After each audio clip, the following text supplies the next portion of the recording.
आचार संहिता लगी हुई है।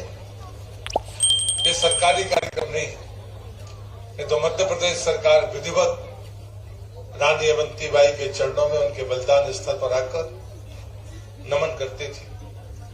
जब मैं युवा मोर्चे में था, मेरी उम्र 25-26 साल होगी, तब मैं पहली बार इस जमीन पर धरती पर आया था। तब एक चबूतरा होता था और आगे कुछ झोपड़ियां बनी थी।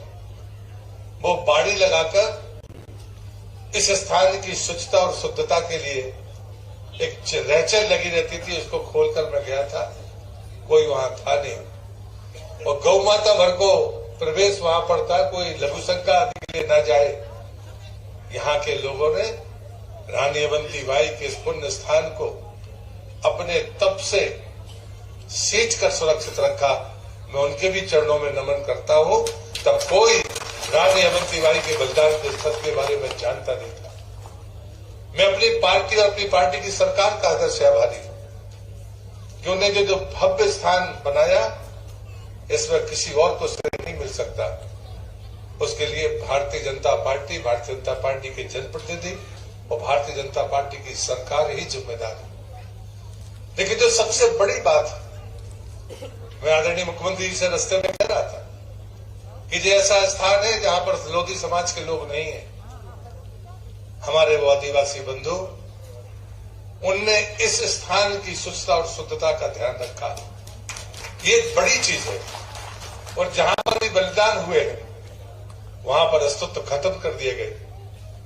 और इसे मैं एक उदाहरण देता हूं रामायण का, कि जब भगवान राम युद्ध जीते रावण को मारने के बाद, चंद्र के नेतृत्व में सारे देवता आए और उन्होंने कहा कि आपने इतना बड़ा काम किया है, हम आपको कुछ भी देने के लिए तत्पर हैं। जब सामूहिक रूप से देवों ने ये प्रार्थना राम जी से की, तो राम जी ने सिर्फ एक ही बात कही थी, मेरे साथ में जो वानर इसमें शहीद हुए, उनको अगर जीवित कर सकते हो तो कर देना। मित्र, जो कहानी मैं इसलिए कह रहा हूं कि जब भी कोई वीर गति प्राप्त करता है, कोई पुण्य कार्य के लिए अपना जीवन समाप्त करता है, तो उसकी जीवनी उसकी आयु से बड़ी हो जाती है। रानी अवंतीबाई की उम्र बहुत छोटी थी। वर्षों तक, शताब्दी तक, देश की आजादी के 25-30 साल बाद तक भी रानी अवंतीबाई की चर्चा नहीं हुई।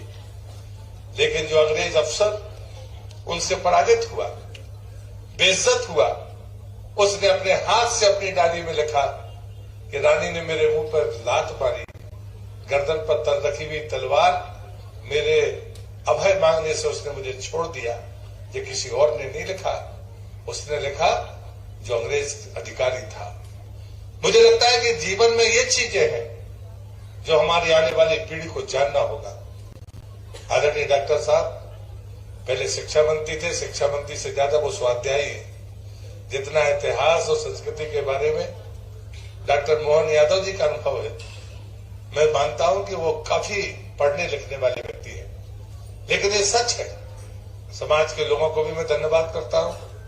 दूर दूर से आकर वो यहाँ पर आकर अपना कार्यक्रम करने का उपक्रम करते हैं। मुन्ना भैया मेरे छोटे भाई है, लेकिन वो नियमित आते हैं, मैं तो नियमित नहीं आया। सरकारी कार्यक्रम में एक बार आया हूँ कुल, बाकी जरूर मैं इस स्थान पर आया हूँ। लेकिन मैं हमेशा कहता हूँ, शहीदों की कोई जाति नहीं होती, शहादत की जाति होती है। और इसलिए मैं यहाँ पर उपस्थित तमाम जन समुदाय का हृदय से अभिनंदन करता हूँ कि आप आए। विपरीत हो मौसम, अनुकूल हो मौसम, लेकिन उसके बाद भी आपकी उपस्थिति वीरांगना को चरणों में नमन करने के लिए होती है। इसलिए आप भी वंदनीय है। मैं आप सबका हृदय से धन्यवाद करता हूँ। और हम सौभाग्यशाली है कि आज डॉक्टर मोहन यादव जी हमारे बीच में है। मैं सीधे उन्हीं से प्रार्थना करता हूँ कि पहली बार वो मुख्यमंत्री के रूप में यहाँ उपस्थित है, आए और हम सबको संबोधित करें। भारत माता की जय।